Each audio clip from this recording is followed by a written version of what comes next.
When we left off last week, the high priest Menelaus had gone to Antioch, where he got embroiled in a scheme to bribe one of the king's officials. Meanwhile, back at home, the people have discovered that golden vessels have been stolen from the temple. And although we know Menelaus stole some of them to use in his bribes, apparently his brother, Lysimachus, whom he left in charge, has stolen even more while he's been in charge during Menelaus's absence. Mobs begin to gather, so Lysimachus organizes a preemptive strike on the people. But the Jews fight back with stones and wood and even throw ashes into the eyes of the attacking soldiers. They're able to fend off the soldiers and kill Lysimachus. Then they send official charges to the king, accusing Menelaus as being responsible for the entire incident. Now remember that Menelaus is still up in Antioch, where he's in trouble with the king, Antiochus IV Epiphanes, for not paying his promised tribute and for getting mixed up in that bribery murder scheme. And now he's got those new charges on top of all that. His case is set to be heard by Antiochus IV when he comes down to Tyre for a political summit. Menelaus quickly sends a bribe to the governor of Syria and Phoenicia, and the governor, whose name happens to be Ptolemy, makes plans to pull the king aside and talk him into acquitting Menelaus of all charges. You'll notice that throughout Maccabees, there are various men named Ptolemy. This is a particularly popular Egyptian name at this time. These men are not pharaohs, so don't be confused by their names. So Antiochus IV, with the influence of the governor, Ptolemy, acquits Menelaus. And that's bad news for the men who brought the charges against Menelaus. They are executed, and everyone who has spoken out or fought against Menelaus or his brother Lysimachus are tracked down and executed. Menelaus remains in power and grows in wickedness. It is now 168 BCE. Antiochus IV makes his second invasion of Egypt, but withdraws under pressure from Rome. Rome definitely does not want a united Egypt and Seleucid Empire. This is that famous story about the Roman consul meeting Antiochus IV on the beach in Alexandria, Egypt, drawing a circle in the sand around him and telling him if he steps out of that circle without agreeing to withdraw from Egypt, he'll be at war with Rome. Antiochus has to back down, and he is completely humiliated. Meanwhile, one of the former high priests, Jason, has been in exile in Ammon. He hears a false rumor that Antiochus IV is dead.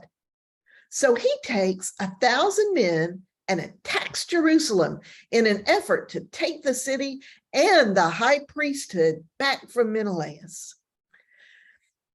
Jason is able to press the attack such that Menelaus has to take refuge in the Citadel, a fortification built by the Seleucids on the south side of the temple during this time. It would have looked something like this.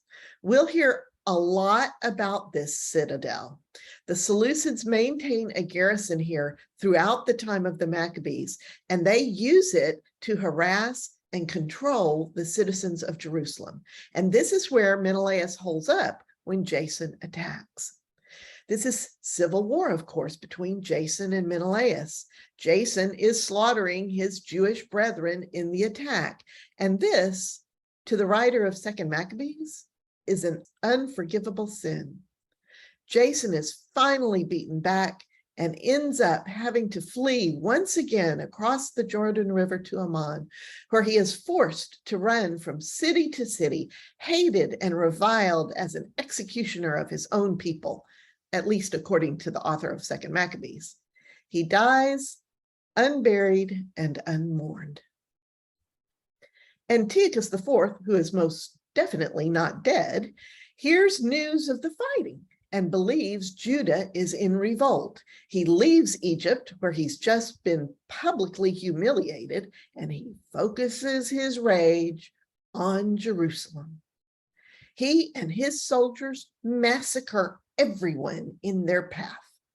According to 2 Maccabees 5:14, 180,000 people are killed in 3 days, and 40,000 are sold into slavery. But even this bloodbath does not assuage Antiochus IV's anger. Guided by Menelaus, the high priest, he enters the holiest parts of the temple, taking all the holy vessels and sweeping away the offerings. It is interesting that the writer of 2 Maccabees feels a need to explain at this point why the Lord doesn't just strike Antiochus IV dead on the spot for going into the holy part of the temple. He explains that Antiochus IV does not understand that he's only getting away with this because the Lord is angry with his people temporarily. Otherwise, the Lord would have, quote, flogged, end quote, him, just as he had done to Heliodorus when God appeared on a rearing horse last week. But, the writer says, the Lord did not choose Israel because of the temple, but chose the temple for the sake of Israel. Therefore, the temple shares in the misfortunes that befall God's people, and will also share in glory when the people are again reconciled to God. That is a very interesting insight, and it's quite consistent with how we've seen the temple represented throughout the Hebrew Bible. But we might question whether all this is befalling God's people because of their own wickedness or because of the wickedness of their leaders and rulers. In any case, Antiochus IV finally leaves with all his loot. I love the way the NRSVA puts it in 2 Maccabees 5:21. It says he leaves, quote, thinking in his arrogance that he could sail on the land and walk on the sea, end quote. Antiochus IV leaves various governors in charge in Palestine, Philip in Jerusalem, and Andronicus in Samaria, plus, of course, Menelaus, who is still high priest in Jerusalem. Antiochus IV sends an official to force the Jews to abandon their faith and worship the Greek pantheon. The Samaritan temple at Mount Gerizim is renamed Zeus, the friend of strangers, and on the 25th of Kislev, in mid-December of 168 BCE, Zerubbabel's temple at Jerusalem is renamed the Temple of Zeus. Inspectors are set up to enforce the laws of Hellenization, and at this time, the abomination of desolation, referred to by Daniel, is set up on the altar in the temple. This may be an idol of Antiochus IV Epiphanes himself, or it may be something else. The historian Josephus says Antiochus himself built the idol on the altar and sacrificed a pig on it before he left for Antioch. Whatever it is, and whether it was done by Antiochus or his minions, it is so horrible that the writers of Maccabees cannot even bring themselves to describe it. Prostitutes are introduced into the temple precincts, and the altar is covered with abominable offerings prohibited under the law of Moses. People cannot keep the Sabbath or observe the prescribed festivals, nor even admit they're Jews. They're forbidden from offering sacrifices and are ordered to defile the sanctuary and the priests. On the king's birthday, they're forced to participate in the Greek sacrifices. And during the festival of Dionysus, also known as Bacchus, god of the grape harvest, they are forced to wear wreaths of ivy and march in the procession. They have to build altars for the Greek idols and sacrifice swine, and are prohibited from circumcising their sons, Any copies of the Torah are torn to pieces and burned, and their owners are killed. This is ancient barbaric violence at its rawest.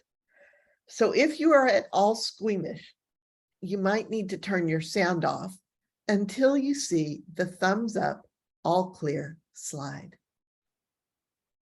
Women who are found to have circumcised their sons are driven through the city with their dead babies hanging from their necks, and then they are thrown off the top of the city walls. Okay, it's safe to turn your sound back on. Then Antiochus IV sends a chief tax collector with a large force behind him. He plunders and burns Jerusalem, taking women and children and seizing livestock. Many Jews living in Jerusalem flee to the countryside, of course, but others choose to be Hellenized. The writers of Maccabees call these Jews renegades. The Greek word for this is anomoi, and literally means ones without law. Since I am telling this story within the context of the author, I will use the word renegade to refer to Jews who have chosen to be Hellenized and who are very, very often actively betraying their countrymen. But even in the face of all this, there are many, many Jews who stand firm in their faith and their customs. It is in this terrible time that we meet the family of a priest named Mattathias. This is a 3D map with the Dead Sea in the foreground, and you can see the Sea of Galilee up near the top. I want you to notice kind of the shape of the land. Here is Jerusalem, and here is the seaport of Joppa. It's called Tel Aviv nowadays. Mattathias and his 5 sons live in between Jerusalem and Joppa in a town called Modain. His 5 sons are John Gaddi, Simon Thassi, Judas Maccabeus, Eleazar Avaran, and Jonathan Apphus. Their ancestral name is Hasmone, so they're often called the Hasmoneans. But the star of the show is the brother in the middle, Judas Maccabeus. You've probably guessed by now, his name is where the word Maccabees comes from. His name means Judas the Hammer. The Maccabees means the hammers. Mattathias and all 5 of his sons are greatly distressed by the desecration of the temple and the altar and by the horrors befalling their people. And it is not long before the king's officers show up in Modain to force all the Jews to offer sacrifices to the Greek deities. At first, the king's men try reason. You, Mattathias, are a leader in Modain. You and your sons should come first as an example that all the other people will follow. Then you each will receive the special title of Friend of the King, and you will be honored with gifts of silver and gold. We'll run across this title, Friend of the King, frequently throughout Maccabees. It's a coveted honor that accords special status and protection within the Seleucid kingdom. As we will see, it only seems to last as long as that particular king is in power, and then it has to be rebestowed or not by his successor. Nevertheless, it is a very big deal. It's kind of like being knighted. In the face of this offer, Mattathias says, never.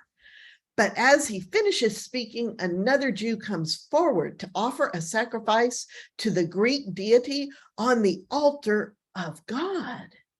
Mattathias kills him instantly and also kills the king's officer who is trying to force them to do these terrible things. Mattathias tears down the altar so it cannot be profaned, and he shouts, "Whoever is for the law and the covenant, come with me." And Mattathias and his sons flee into the wilderness, leaving everything they own behind. There, they are joined by others who bring their families, livestock, and some of their possessions. Of course, this migration does not go unnoticed by the authorities.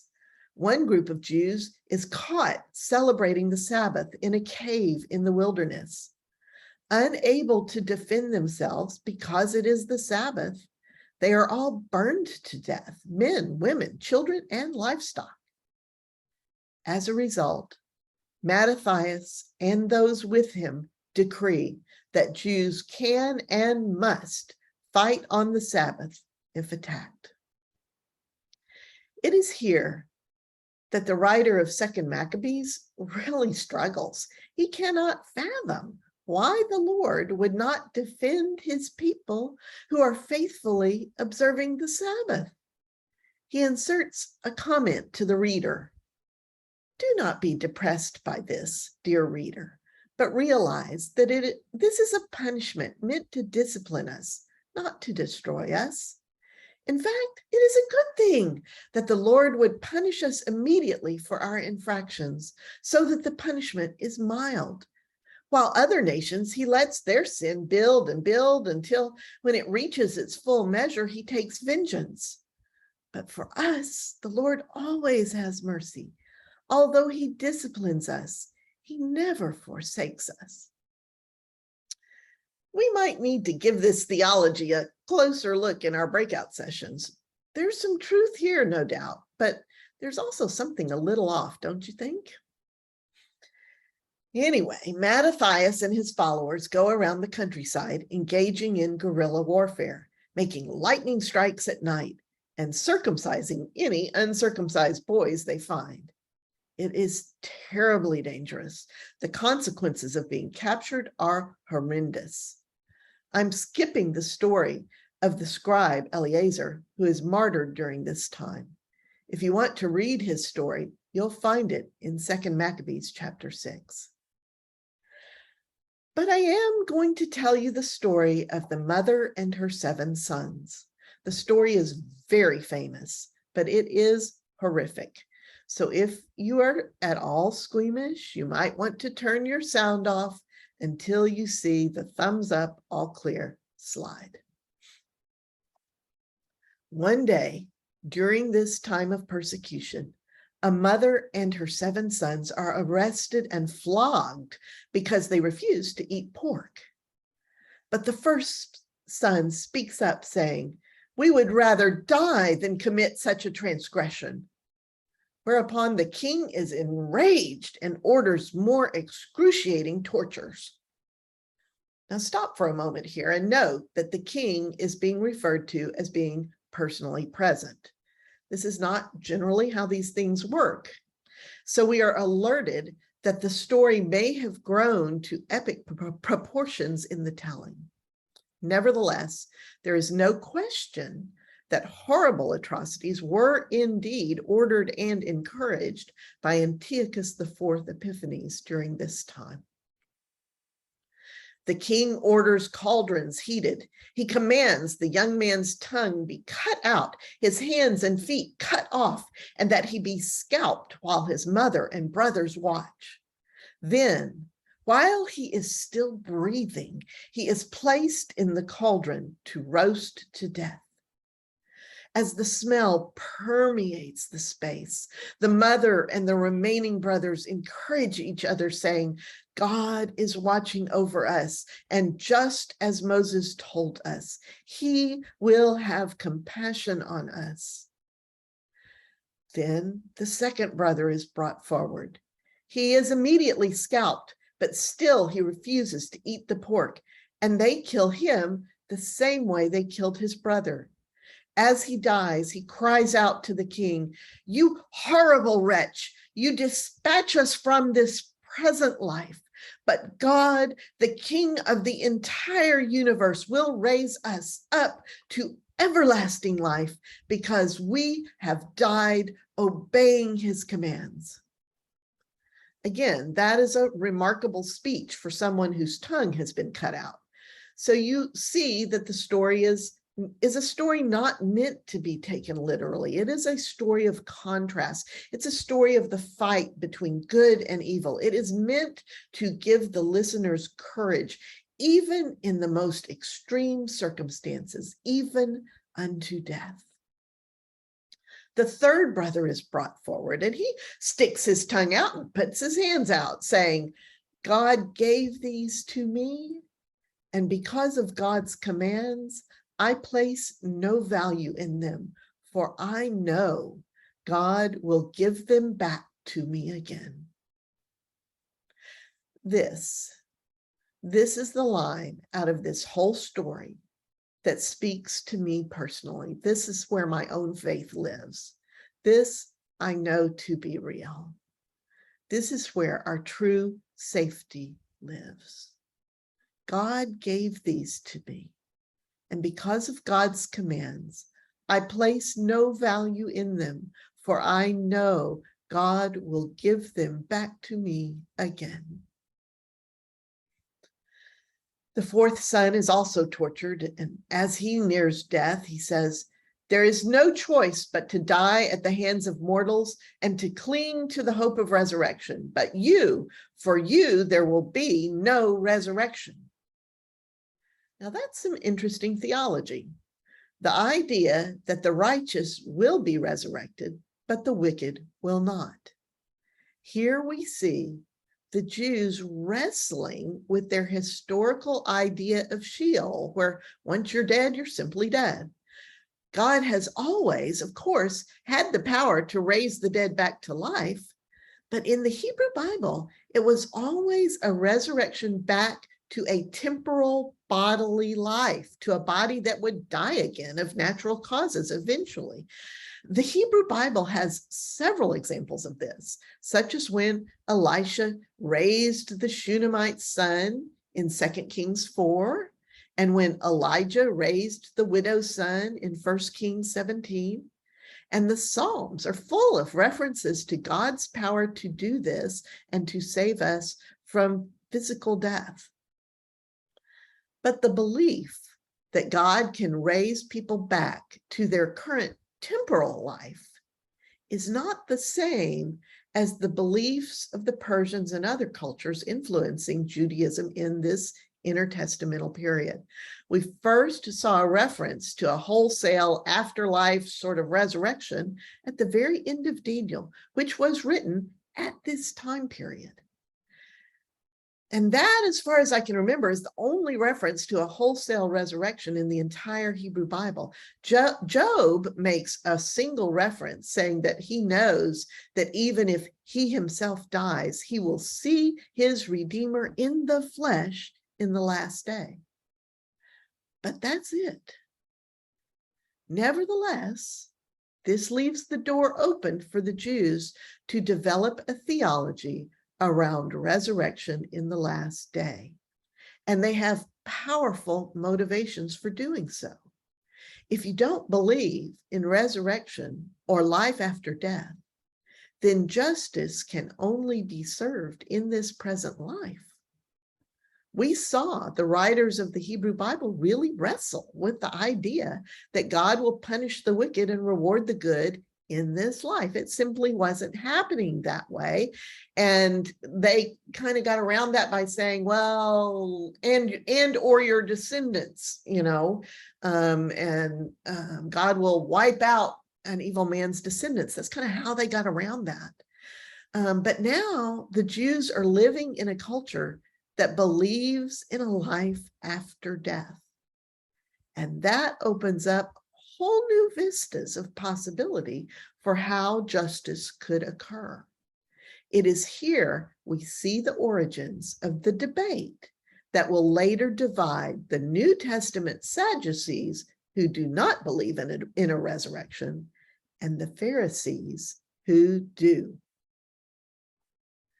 When the fourth son dies, the fifth son stares directly at the king and says, "You have authority among mortals to do as you please, but do not think that God has forsaken us.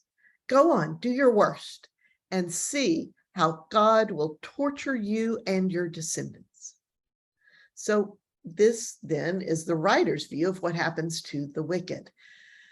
The sixth son is next to be tortured. And as he dies, he says, understand this, we are suffering for our own sins against God. Otherwise, you could not do these things. You will be punished for fighting against God. So you can see this is like a microcosm of all the theological wrestling and wrangling the Jews have been doing for centuries over justice, over what is called, the fancy word for this is theodicy, how God could bring justice. So we're down to the very last son and the mother. Throughout all this time, the mother has encouraged her sons during their torture and death.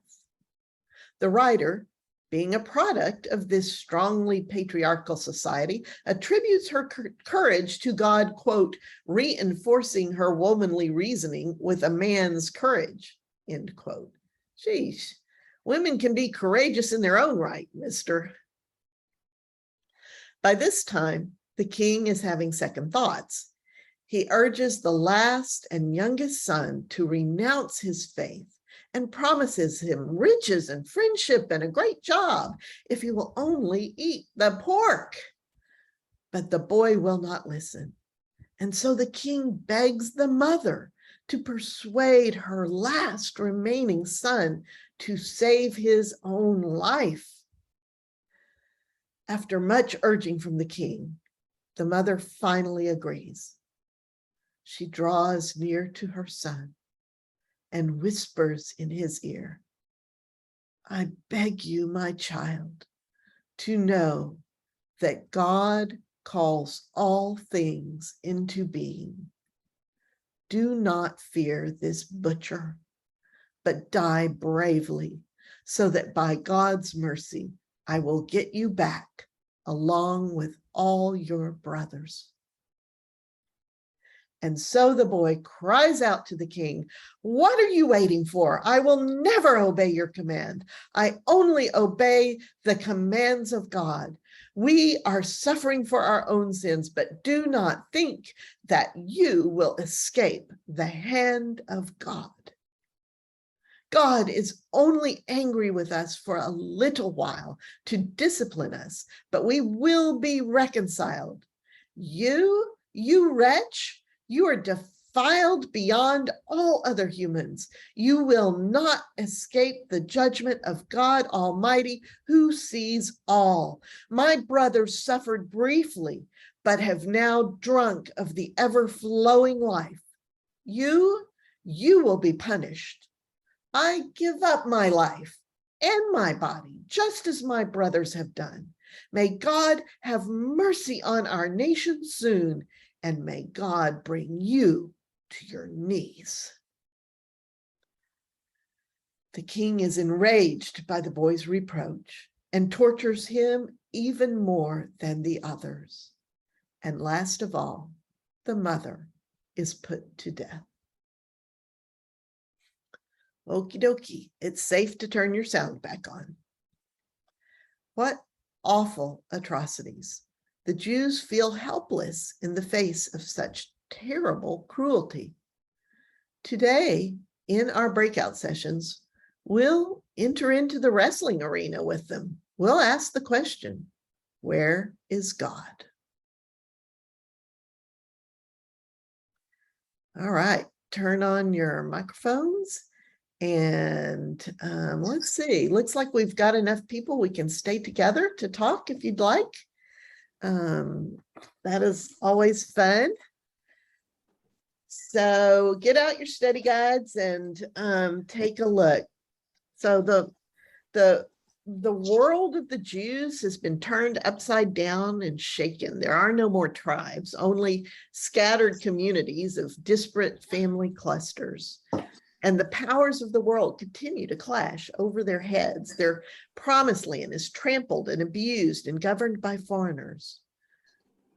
But Zerubbabel's temple still stands in Jerusalem. Sacrifices are still made. But the priesthood has become corrupt. The office of high priest goes to the highest bidder, changing hands at the whim of the Seleucid king. No longer is the high priest a descendant of Aaron. And yet, the Jews cling to their heritage and their God. And without even prophets to guide them, they are left to make sense of a world in which God seems to be absent. God was true to his word and worked on the heart of the Persian king long ago to allow the Jews to return to their homeland and rebuild the temple in Jerusalem. But for 300 years since, there has been no king. That's as long as the United States has existed, folks. Okay, that's how long we're talking about. There's been no king, there's been no Messiah, and no deliverance from the hands of their abusers. So I had a couple of questions. How did we see the Jews try to explain this in the lesson? What were the different explanations beginning to emerge for why God did not show up to protect them from Antiochus IV?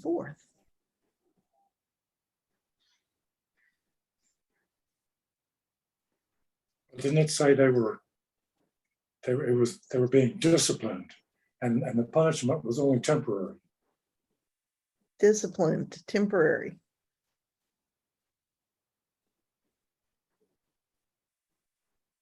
Yeah, it makes me wonder how much, as opposed to previous times before the exile, the Babylonian exile, the Jews would sort of veer to the worship of the gods around them. But after coming back from exile, there seems to have been, for a large percentage of the Jews, this realization that bad things happen when you do that. And so, like you said, they're struggling with, okay, so how then do we build our theology in such a way that it is worth the torture and the death and the suffering that we're going to endure by not caving and worshiping other gods? And so this idea of, there will be suffering and death, but it's temporary, like Woody said, probably provided a certain amount of comfort. Right. Renee, did you have a comment? Yeah, I think they had to be pretty strong in their faith to come back from exile, still believing. So maybe not strong, but very sure. They were very sure of it, and I think that's why they started trying to figure out, if God's not here, what's he doing? And so those people were different than the normal, the other Jews that assimilated. Right. And although it is interesting that for 300 years, without a judge or a king or a prophet, that so many of them stayed true. Yeah. I mean, they had a few prophets for about another 150 years of that time, but it's been 150 years since they've had even the last prophet. I mean, it just seems like God has just gone, That's a long time for God to be gone in your perception of God. And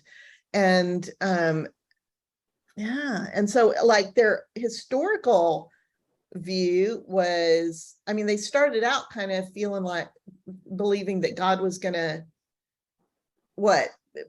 reward the righteous in this life and punish the wicked in this life, right?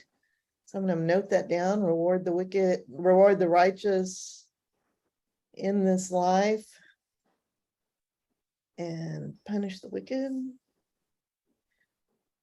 then they kind of modified that, right? Do you remember the modification? Yeah, that there would be reward in the afterlife. Well, I think they took one step in that you might die, but the reward or the punishment would go to what? Pardon? Their descendants would be wiped out. Right. So the reward or punishment would be enjoyed or conveyed on your descendants. And so that was kind of the interim step. And we saw that a lot. Remember in the Hebrew Bible where they began talking about things being visited to the fourth generation. Remember that? Okay. And that is them trying to make sense of all this stuff. We saw that that's not what God does. And Ezekiel was very clear that God is not going to visit the sins of the fathers on the descendants. It doesn't work that way. And we saw that doesn't work that way, but we also saw that being embedded, woven in to the Hebrew understanding early on, right? Now, in addition to I think probably general cultural view of the importance of descendants, do you think that's one reason why there are these stories of all of the children being killed, is that cuts off that hope of the person that blessing will pass down from generation to generation? If all the succeeding generations are eliminated, where's the justice of God? Exactly. And that's why it was such a huge, big deal in the Hebrew Bible that you have children. That's why we had the Levirate law, where if a man dies childless, the brother marries the widow. That's why, and they have children and so on and so forth. That's why we have Redeemer kinsmen. That's why, because you must continue that line at all costs, or the whole idea of justice falls apart from that worldview. All right. And that's, and that's why the promise to Abraham that he would have descendants as numerous in the stars in the sky. That's why that is such a big deal. And that's also why whenever, the worst thing that could happen to somebody, the worst curse, was to wipe out his descendants from the face of the earth, right? That's why the Lord cursed the Amalekites with that, back when they attached the Hebrew stragglers coming out of the Exodus, coming out of Egypt. And we see lots of examples of that being done from a theological point of view because of somebody's wickedness. See that being done by kings who just don't want anybody, to the other king's descendants to come and take their power. So that both things are happening, the power mongering of the kings, but also there's this theological thread. Super interesting. And so now we've gotten so many hundreds of years into not having sacrifices, not having someone reminding us of Torah, not knowing anything really about it. Remember how Ezra had to reteach everybody? All right. So we're bringing a lot of baggage with us coming from exile, coming back. And now, how did justice change? You see all of these threads in the Maccabees. The writers kind of say all of these things at different times in the text. It's like they can't decide on which one it is, which is great. I love these transition texts. That's why they're so important to us. So what got added now? I think Marlene, you just said it a minute ago. Yeah, the blessing comes after death for those that remain righteous, and the punishment, initially it sounds like the punishment was you won't be resurrected, where the just and the followers of God will be resurrected. Exactly. That is such a great point. I'm glad you noticed that. Did you hear any eternal hellfire and damnation in this view? No, you did not. All right. We're still evolving on that part. So in essence, I guess you would say that the wicked would remain in Sheol, And is this now I know we're jumping ahead to New Testament, but is this where when Jesus talks about the poor man Lazarus and the rich man, that this kind of theology was at play, where the poor man was elevated to the bosom of Abraham and the rich man was in Sheol? Correct. Correct. So the word Sheol in the New Testament, the Greek word is Hades. Yeah. Same concept there. So that's very interesting. And when did Sheol, wasn't Sheol originally just the place where you went when you were dead? yeah, But then at some point it became a place of torture, a bad place. yeah, and so we haven't got there yet. So Okay. this is beginning, these seeds are beginning to be sown, all right? And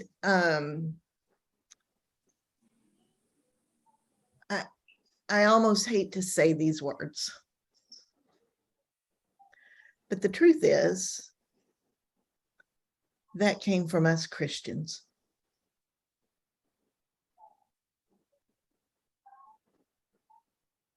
We took Jesus' words out of context and created a theology of them.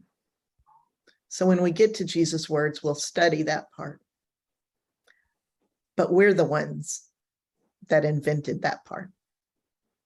The whole idea of sort of heaven and hell. No, there's always in the ancient cultures, in these Greek, Persians, all Zoroastrianism, all of these, you've got an idea of an underworld, and a better place. Sometimes they have a heaven, sometimes they don't. It depends on which culture you're looking at. Sometimes there's a place of, like I pointed out, where purgatory kind of came in during this period, kind of a temporary straighten you out place, and and then you can go on to a paradise or whatever. So there's always been some concept of that in the ancient world. All right, not necessarily for the Hebrews. For the Hebrews, God dwelled in heaven and God dwelled with them physically on earth. And when you were dead, you were dead.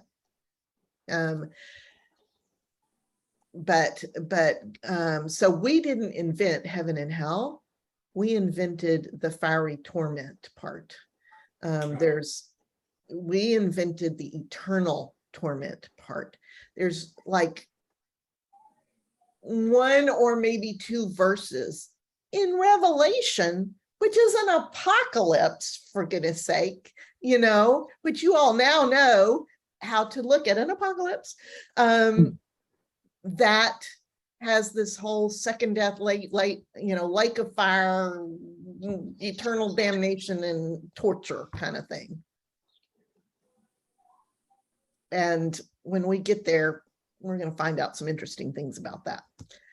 But our church fathers in the early centuries of Christianity, from 300, 400, 500, as we move forward from that period, after the death of those who knew the apostles and knew the disciples or knew the first generation kind of, after those deaths, then people started building these theologies. And I'm afraid that has been our contribution to the world. And I don't think it's been very helpful. Well, that completely changes the understanding of salvation that Paul talks about and things, because now for many, many, many denominations, salvation means saving you from eternal conscious torment in hell. We might need to rethink that. Yeah.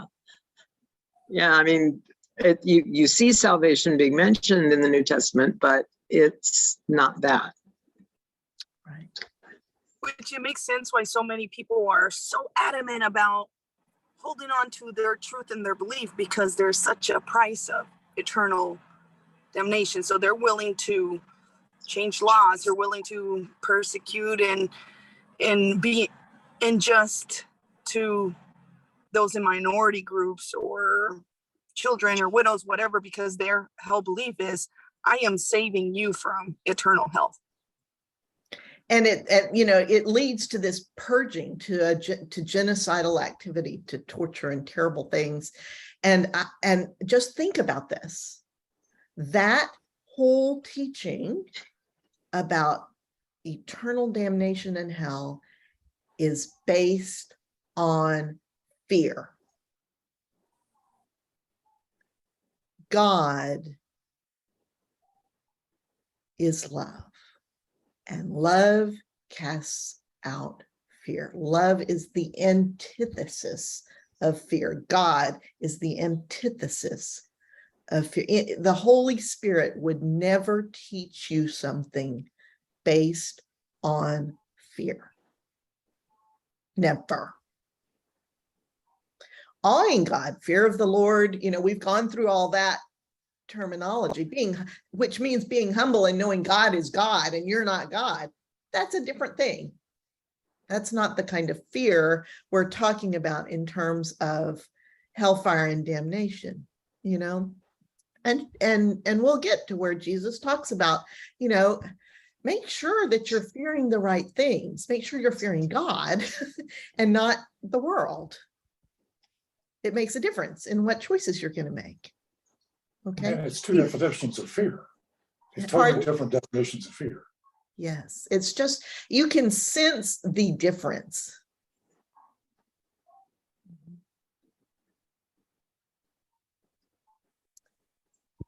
Now, this is slightly shifting to a different thought, but as we were going through the story today, I kept thinking about the Holocaust and the atrocities that we have heard of that the Nazis and collaborators imposed on the Jews during the Holocaust. And it just resonates so strongly with this whole period of torture and imprisonment and attempt at eradication that happened under Antiochus IV. This period was as big as that. Yeah, that's what it feels like in the telling. Yes, absolutely. Sure. Would you say this is the same kind of thing that was happening in the early church when they were being persecuted and you had all those martyrs? I mean, I would think that early on in the church, if this kind of activity was going on, and they had the story of the Maccabees, I mean, that would kind of solidify some of this thinking in the early church.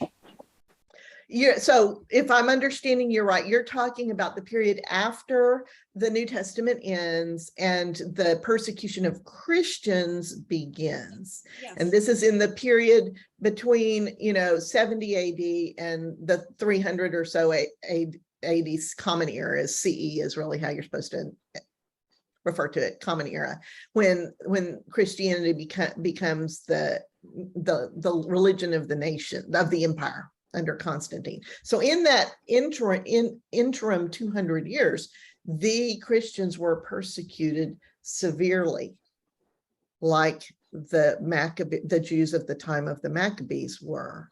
And yes, I think that's very perceptive, Julie, that they would have they had those stories during that time period and would have been encouraged by them, and right? That's what I think. And also, from coming from a Catholic perspective, I mean, this story is in the liturgy, and it's, I mean, we revisit it like every year. Sometimes it gets preached on, sometimes it doesn't. But the main message is that you die for your faith, and that is such a Catholic thing that you, I mean, the saints, the martyrs and the saints, I mean, they are just like the cornerstone of the Catholic faith, Mhm. or the Catholic expression of the faith. Right. There are deep roots there. Mhm. You know, I think it's really a tragedy that most of us Protestants were never exposed to the Apocrypha. I do too. Absolutely. Shame on Martin Luther for cutting it out. I mean, it's like he didn't trust the preachers to explain to the people that, these are stories, folks, and here's what the deal is. It's almost as if Luther was trying to sanitize the Bible down to something that, was more easily explained. You didn't have, I don't know. He, and he hung his hat on the language, and which I just think is a really weak link. I wouldn't want to hang my coat on that. So yeah, I think understanding what was happening historically and how the belief of the Jews was evolving during that intertestamental period helps explain a lot of the debates that were happening during Jesus's time and during the years of the early church. And without that historical context, we lose a lot of understanding of what was going on. yes, and that opens the door for people to take that New Testament text and make it say things it did not say, that it was not at all what would have been understood by the people who were hearing it. Well, I wonder too how much of it was purposely left out with the intention of people relying on the power and the authority rather than their knowledge and their understanding of all these texts, so it was easier to possibly, I'm wondering if cutting it out and people not really studying it and making their own belief. So let's just cut it out and tell you what you should believe. I don't know. It's, that's always and a possibility as to motivation. Donna is saying kind of the same thing. She says, I hate to sound jaded, but if Maccabees type stories, if you leave them in there, you might have a hard time getting converts if you're telling them they have to die for their beliefs. Which cracks me up. And she's agreeing, with Erica, saying, you leave it out so you don't have to explain so much. And you guys have hung in here for this whole time. And you can see that to actually understand the New Testament and who Jesus was and what Jesus meant requires all this time and all this work that we've done. I mean, sure, you can get sound bites on Sunday, and you're really only getting sound bites in Sunday school. Mhm. But to honestly understand this, like you said, you need to know what's going on in the world. Mhm. Yeah, it makes me wonder if, since Martin Luther was the one who came up with this whole concept of sola scriptura, only the scripture. Yeah, he fixes it like it wants it and then says only this version. Yeah, but he also, was an educator and might have had this prejudice about the ability of the common person to truly understand the context and be able to discern, like some of these books in the Apocrypha that might have been taken literally by common people. And so he just decided he was going to do some severe editing so that they would get the right stuff when they only followed the Bible and not the church leaders. That's what it So seems he to me. still was imposing, this layer of, common people can't really understand. But Well, he would have been afraid that they, as you just said, that they would take it too literally. Which is one of the problems we have today in many situations. He might have been right about that. But I also want to point out, as Julie pointed out, that Luther was a product of the church. There was only one Christian church up to that time. He's the one that forked the road, okay? So we were all Catholics up until 1500. And there was only one church. It was the Catholic Church. And people did not read unless they had been educated. And that was just a small number of people. And the people, the priests were educated and were responsible for interpreting the scripture to the faithful, but they were also responsible for interpreting the church tradition to the faithful, which tradition was just like with the Jews. I think we talked about the Talmud, didn't we? We've done that already, right? I get confused, but I think I told you all about the Talmud last week and how the Jews brought in their oral tradition, right? And it became part of their canon. Well, the Catholics did exactly the same thing. Our oral stories are part of who we are. They're part of our culture, all right? And the Catholics did exactly that same thing. So the Catholic tradition came to bear as much weight as scripture within that church. And things were told in picture stories, kind of like Jesus did. You know, you've got and thus the cathedrals and the awe-inspiring vestments and the smells and the bells, as we accuse the Episcopals of. All these things were meant to draw people into an understanding of the awesomeness of God and to bind them to the church. And that starts out as kind of a holy mission that you see reflected back in it's a reflection of what in the Hebrew Bible talking about, you know, love the Lord your God with all your heart. There is only one God. Okay, don't veer off to these others. The Catholic Church was trying to do that same thing. I have to say the Catholic Church kind of lost its way after it started to become a real power, more of a legal, I want to say, well, all right. Part of it became an arm of the empire. Right. And I think that from what my understanding of Catholic history is that during this time period up to Martin Luther, there was really, really bad teaching of priests, and priests then weren't really educated well, and they absorbed things, whatever poor teaching they had, and their main job then after a while was to collect taxes. Yeah, for the church. And so the church could continue to survive. And that's exactly what happens today. People are taught not, Renee, we can't hear you. You're muted. What were you going to say?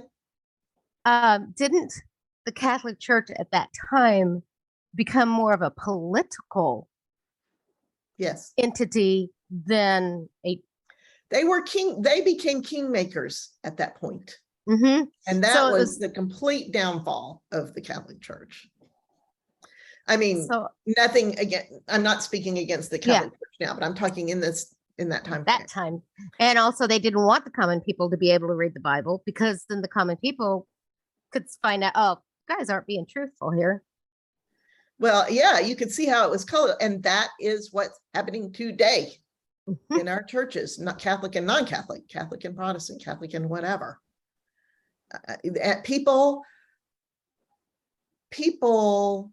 are fed the story from their teacher, and take it without being equipped to validate or invalidate that story. And so we end up having generations of pastors who honestly believe they're preaching the truth.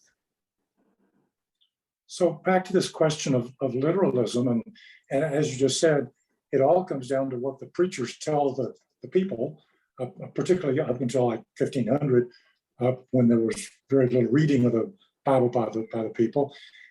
What I would think that the priests were not that well educated, and so they themselves would tend to take biblical passages literally, and that's what they would pass on to the people. Is that right? Of course. I mean, you've got the entire spectrum of humanity here. You've got priests who are wise and priests who are not. You've got priests who are educated and priests who are not. You've got priests who are manipulative agents of the government, and you have a few who are not. And during that time, we won't do a class, on forever and ever and ever on this part, but during the time when the Catholic Church became kingmakers, agents of empire at the very highest level, the popes had armies. There were dueling popes. It was just a horrific mess. That is when the monasteries became important. The monasteries and the convents, the people who understood that God was not in the political power, renounced the political power, and founded monasteries and convents across the world. And of course, this started, way back, before by the time of Constantine, this was starting. As the Romans spread, as this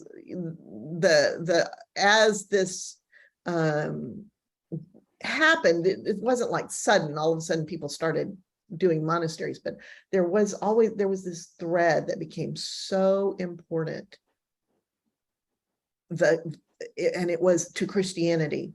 Those monks and those nuns carried the flame of Christianity forward to us. And many of even those monasteries ended up, becoming powerful in themselves and not doing as well. But as a rule, that's where you find Christian wisdom and the reality of Christianity passed down to us. What do you mean by the reality of Christianity? I mean the reality of Christianity as being a humble religion, not a tool of empire, not a king-making religion, not about money, not about human power. I keep going back to this idea of literalism. I would like to think that from the early days of Christianity, there were at least a few people who would say, wait a minute, you can't really take that passage literally. What it really means is this. Were there those people, or was the bulk of it? Sure, absolutely. And many of them got burned at the stake,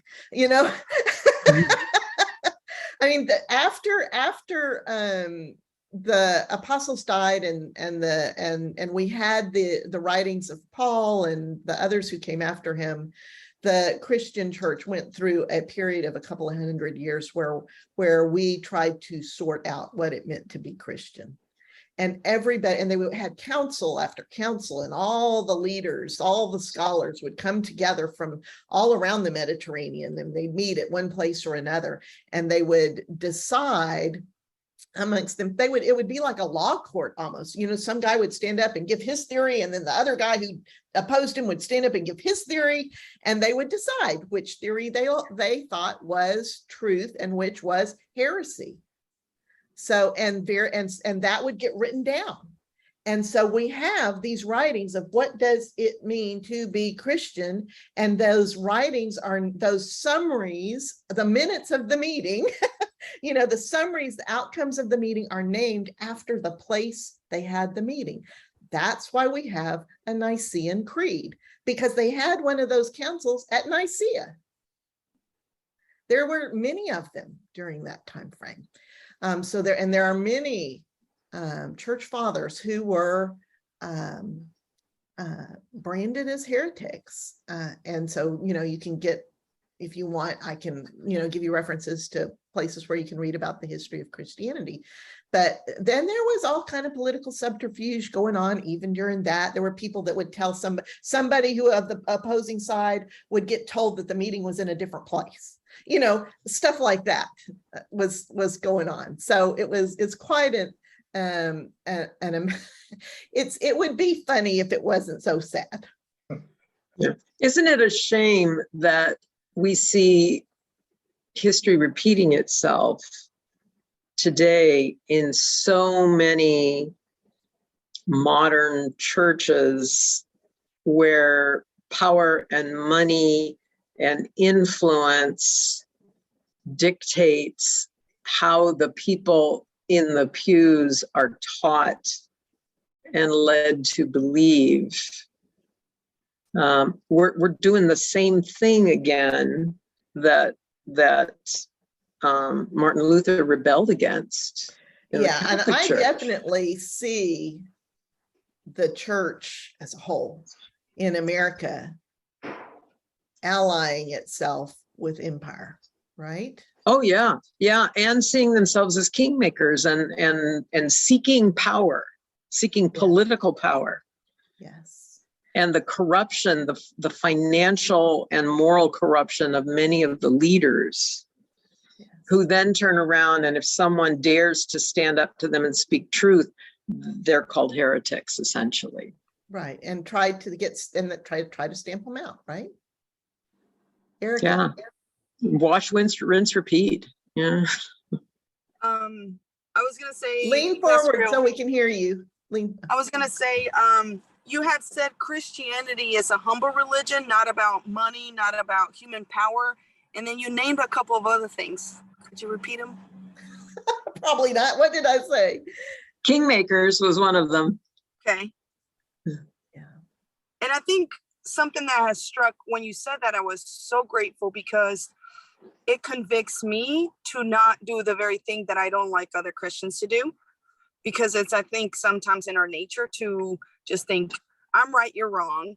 But that puts me in that spirit of power rather than humility.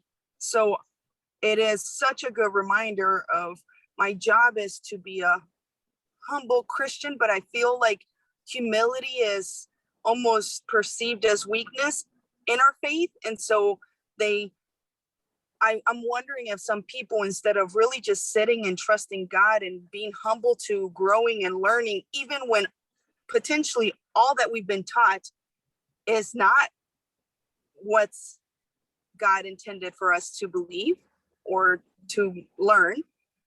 Crap, I just lost my train of thought. But anyway, the point is I'm grateful you highlighted the role of Christianity to be humble, because I think that we can all ask the Lord to help us be that, especially in the climate that we're living in now. Absolutely. And I want to remind you of something that we talked about back when we did Moses, which actually you girls probably weren't in it yet, but when we did Moses was named as the most humble man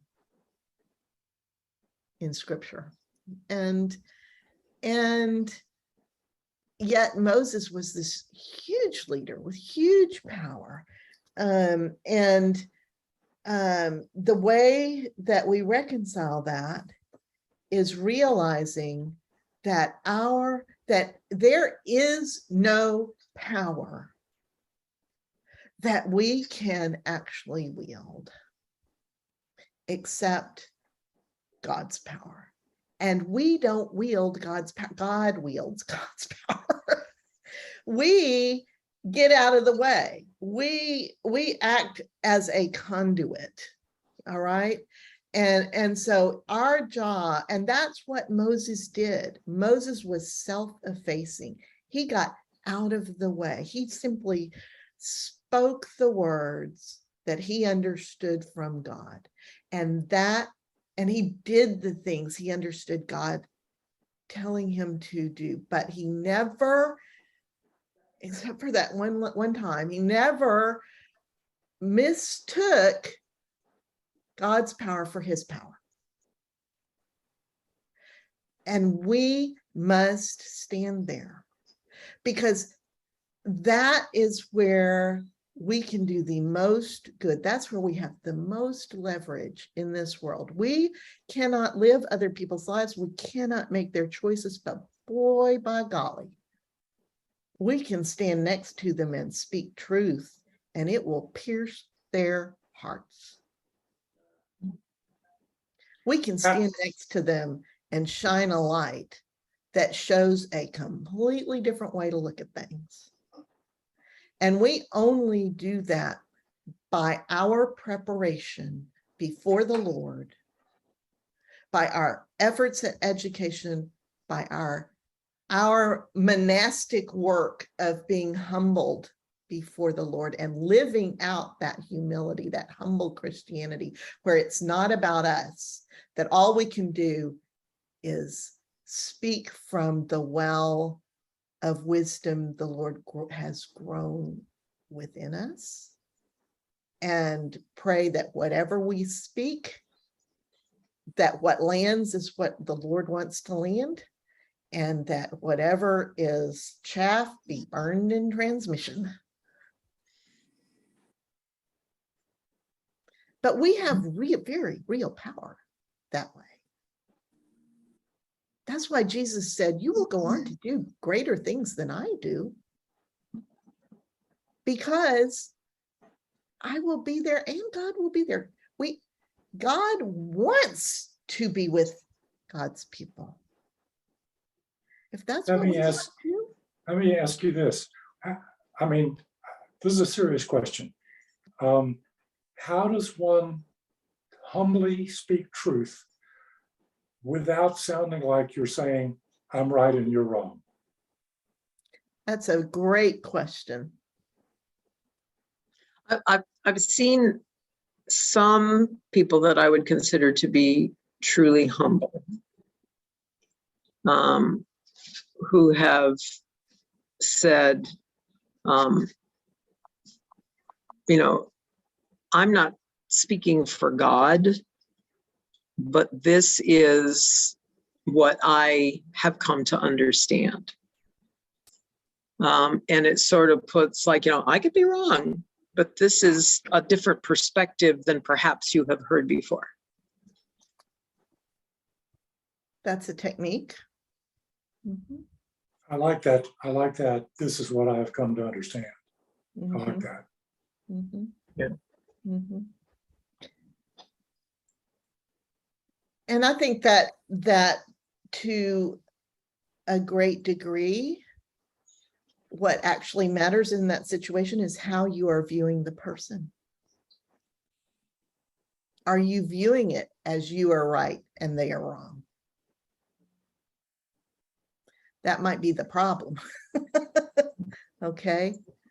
If perhaps the view needs to be, I understand this to be true. What I see happening here is not good. Mm-hmm. Donna's saying a lot of good stuff there in the chat. Let's look at some of this. So Donna has said, like now everyone proclaiming to be the ones that are doing what God wants and everybody else is evil. This is not the same thing as name it and claim it. This is not saying, if you're doing well, then God is blessing you, and if you're doing wrong, it's like, what are you doing wrong? We left that baggage a long time ago in this study. The long haul, she says, is relationship. That they have to trust you and are open to not feeling attacked or that you are preaching to them. No one has time or takes time anymore to develop that kind of community. So to do real work, heart work with people, that is absolutely true. You meet people where they are, figure out what is that next step for them of perception, and simply say that. And just know that God will send somebody else for the next step, all right? That it's not all on you to fix people. But you also, Donna brings up a good point, and that is that there is a difference between doing this in a relationship with someone and doing it in a situation like these poor boys were with Antiochus IV Epiphanes, where there is no dialogue going to happen, right?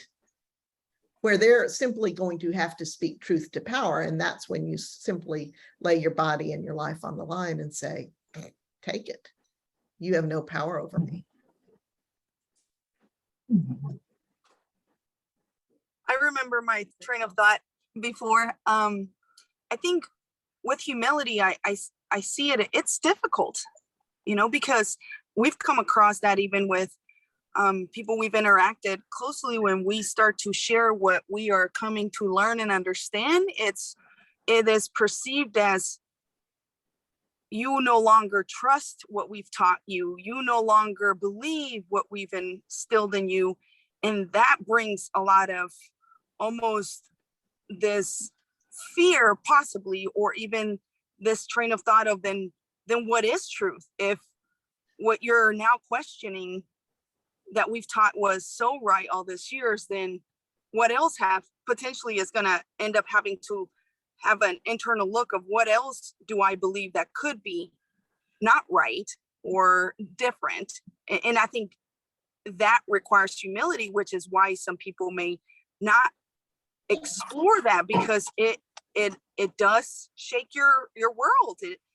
What you have been taught to believe was truth in God is now possibly you are taking it a step further in growing in an understanding. Their view is very black or white of like, I've been taught wrong. So it goes back to the idol of certainty. So it's easier for me to say, nope, I choose not to hear or want to believe anything that you are learning, because then that's going to make me question what I've been taught, and that's too scary for people. So I think it goes back to humility. It's a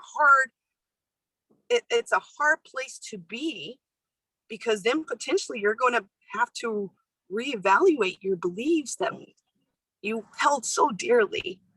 So, and back to Woody's question of how to speak humbly with people without making it true or right.